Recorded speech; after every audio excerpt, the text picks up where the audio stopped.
Welcome all, Abhilash here. So this is the second session on the Sales of Good Act 1930. So in this session I am going to talk on rights of unpaid seller. Unpaid seller as per section 45. A seller of goods is deemed to be an unpaid seller when the whole of the price has not been paid or tendered. A bill of exchange or other negotiable instrument has been received as a conditional payment and the condition on which it was received has not been fulfilled by reason of the dishonor of the instrument or otherwise. So basically unpaid seller means the good has been sold to the customer but the customer has not paid the full amount. Okay, so seller remains unpaid. Conditions. The term seller includes any person who is in the position of a seller, as, for instance, an agent of the seller to whom the bill of lading has been endorsed or agent who has it himself paid is directly responsible for the price. The seller shall be called an unpaid seller even when only a small portion of the price remains to be unpaid. It is for the non-payment of the price and not for the other expenses that a seller is termed as an unpaid seller. Where the full price has been tendered by the buyer and the sellers refuse to accept it, the sellers cannot be called as a unpaid seller. Okay.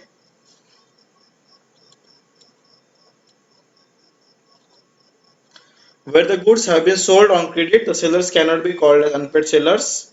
Okay. If the seller sold his goods for on based on the credit, okay, so the seller is not called as a unpaid sellers. If during the credit period seller becomes insolvent or on the expiry of the credit period if the price remains unpaid, then only sellers will become an unpaid seller.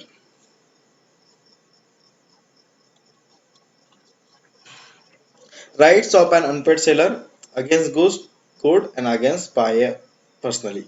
Against good, where the property in goods has passed to the buyer. Where the property is goods has not passed to the buyer.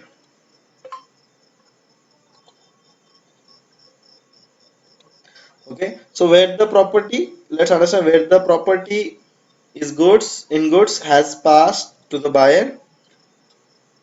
So right of lien, right of stoppage in transit, and right of resale. Okay, so rights of unpaid seller, if seller is remains unpaid, where the property in goods has passed to the buyer already, the goods has been sold to the buyer and the ownership of the goods has been transferred to the buyer. In case if the seller is unpaid, then he is having the right of lien, he is having right of stoppage in transit. Okay, if the product or if the good is in transit, then he can stop that transit, the transfer.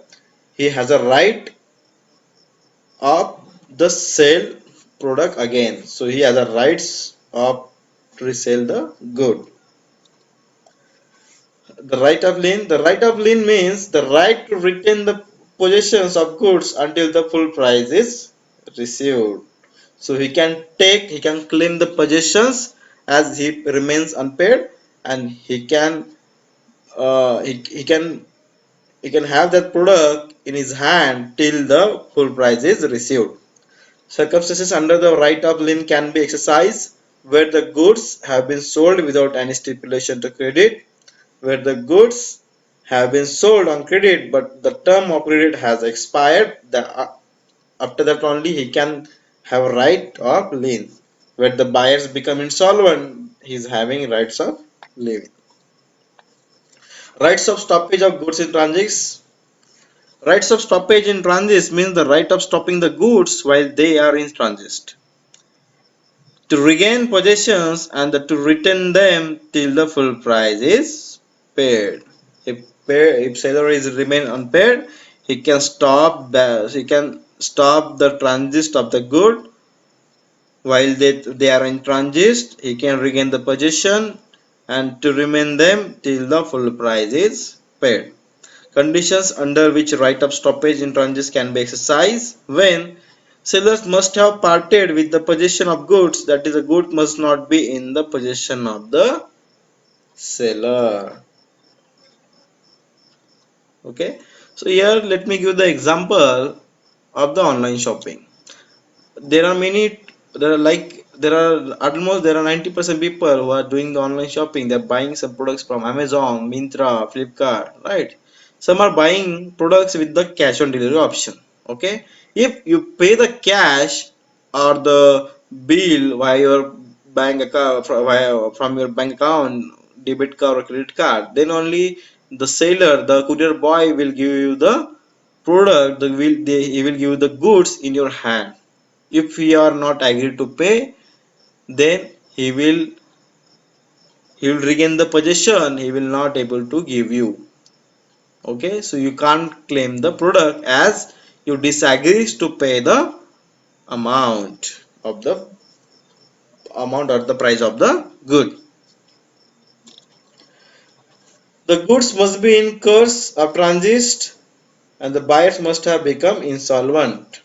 Okay, if goods is in transit, obviously unpaid seller can stop that transit and he can reclaim the possession of the goods. Once buyers must have become insolvent after the credit terms completed. If buyers is not able to pay the amount, then the unpaid seller can claim the goods. Rights of resale. An unpaid seller can resell the goods under the following circumstances: where the goods are of a perishable nature. Okay, if the goods can be sold to the other customers, where the seller expressly receives the right of the resale if the buyer commits a default in making a payment. Okay, if buyers are not making the payment, he's making the default, then by the sellers expressly reserve the right of resale. Where the unpaid seller who has exercised his right of lien and the stoppage in transit gives a notice to the buyer about his intention to resell and the buyer does not pay or tender within a reasonable time. Continued, where the property in goods has not passed to the buyer. So here rights, here unpaid seller having a rights with holding delivery, stoppage in transit and resale. Where the property in goods has not passed to the buyer. Okay, against the buyer personally, suit suit for price and suit for damages. Okay, so what is the suit for price? The suit for price, where under a contract of a sale the property in goods has passed to the buyer and the buyer wrongfully neglects or refuses to pay for the goods according to the terms of the contract, the seller may sue him for the price of the goods. Okay, so buyers has promised to make the payment against the good he is buying from the seller, but after receiving the product the buyers wrongfully neglects and he refuses to pay for the goods according to the terms and contract, the sellers may sue him for the price of goods. Second, the where under the contract of a sales the price is payable on a day uncertain is respect of a delivery, the buyer wrongfully neglects and refuses to pay the such price, the seller may sue him for the price although the property in the goods has not passed and the goods have not been appropriate to the contract. Here on the delivery day, if buyers is refusing to pay the amount, then seller is having the right to sue him for the price although the property in the goods has not passed and the goods have not been appropriate to the contract. Damages for non-acceptance, where the buyers wrongfully neglects or refuses to accept and pay for the goods, the seller may sue him for damages for non-acceptance. Okay, so here I can give you the example of the pizza delivery. Okay, so you know all well, if you want to eat a pizza, that pizza should be a hot in terms of product good. Okay, eatable. Okay, so once you know that the pizza is not hard to consume, that time you will not receive the, that you will, if you will refuse, you will receive refuse the pay the goods and you will refuse to delivery, right? So he will not take the delivery. So here seller is having the rights to sue him for damages, as that pizza will not, the pizza, the other customer will not accept the same pizza due to the its condition. The condition is the pizza should be or must be hot to eat, right? So damages for non-delivery, where the seller wrongfully neglects or refuses to deliver the goods to the buyer. If the buyer may sue the seller for damages for non-delivery. So here the buyers is having the rights to sue the seller. Okay, where the seller wrongfully neglects or refuses to deliver the goods to the buyer, the buyers may sue the seller for the damages of non-delivery. So here seller is refusing deliver the product to the buyer.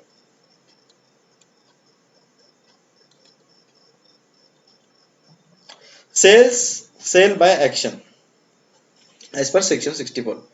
In the case of sale by action on the auction of the following rules apply. At an auction, the sales is incomplete when the auctioneer announces its completion by the fall of the hammer. So there should be a fall of the hammer. So you have seen IPL auction, right? So whenever the auctioneer has sold the player to any franchisee, he put the hammer on the table. That is called as a fall of the hammer, and after the fall of the hammer, the process is complete. Okay, so this is the case. This is the rules. These are the rules. A bidder is at liberty to withdraw his bid at any time before it is accepted by auctioneer. Okay, so bidder is at liberty. He can withdraw his bid at any time before the auctioneer accepted. Advertisement to auction is not an offer but mere invitation. So many times you have seen in the paper that many government agencies putting the advertisement in the paper about the auction. Okay, so that auction advertisement is not the offer, but it's an invitation. If you are interested, you can go and watch the auction, and you can participate in auction as well if you want to buy that product or good. Auctioneer has a right to make any condition he likes. Okay, so on the table, on the auctioneer table, he has a right to make any condition he likes. Biddings can be withdrawn before acceptance, as I told you. Pretended bidding by seller to raise price is avoidable at option of a buyer. No seller or any person who has advertised can bid at an auction sales unless right is notified. So no seller or any person who has advertised can bid at an auction or sale. Conclusion: the sales of a goods is the most common of all commercial transactions. Knowledge of sales of goods is important to all. So law relating to sale of goods is contained in Sale of Goods Act 1930. So this is all about the rights of unpaid seller. Thank you. Best wishes.